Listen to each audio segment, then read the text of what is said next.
consultant obstetrician and gynecologist, Motherhood Hospital, Mohali. And today we'll be talking about nausea and vomiting in pregnancy. Her pregnancy में nausea and vomiting normal है. जैसे ही pregnancy के hormone शरीर में बढ़ने शुरू होते हैं, some feeling of nausea, pukish या किसी को vomiting आना शुरू हो जाता है.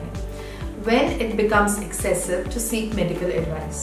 अगर आपको इतना ज़्यादा वॉमिटिंग हो रहा है that you're not able to keep anything down, आपका वेट लॉस हो रहा है, आपको डिहाइड्रेशन के फीचर्स आने शुरू हो गए हैं, in those cases you need to go and visit the doctor. Now, इसके रिस्क फैक्टर्स क्या हैं, क्यों वॉमिटिंग होती है? There are certain hormones, HPL, estrogen, progesteron, which are produced in the body जब आप प्रेग्नेंट होते हैं, जिसके कारण वॉमिटिंग का दिल करता है और वॉमिटिंग होती है. साथ में प्रोजेस्टेरॉन हार्मोन के कारण बॉडी के सारे स्फिंक्टर्स रिलैक्स हो जाते हैं, खाना ऊपर ऊपर रहता है, उससे भी आपको वॉमिटिंग ज़्यादा होती है. जैसे जैसे टमी बढ़ता जाता है, उन केसेस में भी you are not able to digest food properly. आप कहते हो कि खाना ऊपर ही पड़ा रहता है, यू ऑलवेज फील फुल. सो ये कुछ कंडीशंस हैं जिसमें हम सोचते हैं कि नॉजिया एंड वॉमिटिंग जो ज़्यादा प्रीडिस्पोज कर देती है. अगर आपको मल्टीपल प्रेगनेंसी हो या मोलर प्रेगनेंसी हो तो उन केसेस में भी आपको एक्सेसिव वॉमिटिंग होने के चांसेस हैं. जैसे मैंने बताया, प्रेगनेंसी में नॉजिया एंड वॉमिटिंग सबको होता है, बट ओनली 15% केसेस में इतना सीवियर होता है कि आपको डॉक्टर के पास जाना पड़े. अगर आप डॉक्टर के पास जाएंगे तो डॉक्टर आपके साथ क्या करेंगे? सबसे पहले आपकी हिस्ट्री लेंगे, आपको इवैल्यूएट करेंगे कि वॉमिटिंग के कारण आपके शरीर में कितना फ्लूइड लॉस हो गया है. अगर कीटोन्स, जिसे हम कीटोन्स, यूरिन में कीटोन्स देख के पहचानते हैं, अगर तो आपके कीटोन्स आ रहे हैं तो हम आपको एडमिट करके ड्रिप लगाएंगे, मल्टीविटामिन के इंजेक्शंस देंगे, कुछ इस तरह से दवाइयां हैं जो देंगे जो आपकी वॉमिटिंग को, गैस्ट्राइटिस को कंट्रोल में रखें. अगर कीटोन्स नेगेटिव हैं तो हम आपको ओपीडी बेसिस पर मैनेज करेंगे, हमें एडमिट करने की ज़रूरत नहीं है, आपको घर भेज देंगे. एंड कुछ दवाइयाँ हैं which are very safe in pregnancy जो आप घर में ले सकते हो.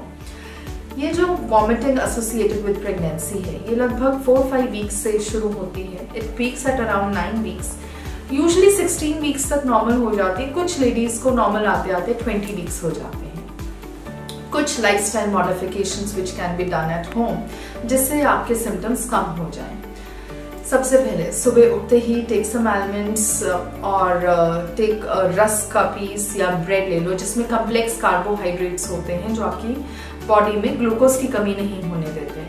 उसके बाद स्मॉल फ्रीक्वेंट मील्स आपने लेते रहना है through out the day.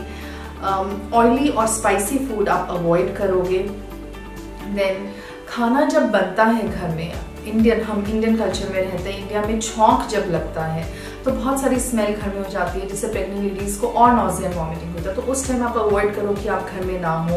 You can ask for help from your parents, from your sisters कि खाना पका दें. जब खाना ठंडा हो जाए, जब उसमें स्मेल बिल्कुल मिनिमल हो जाए, तब आप उसे खा सकते हैं. आजकल इट इज समरी सीजन है, सो ठंडा ठंडा खाना खाओ, शेक्स लो, फ्रूट्स लो, इन सारी चीज़ों से आप अवॉइड कर सकते हो. Another thing is ginger candies, अदरक.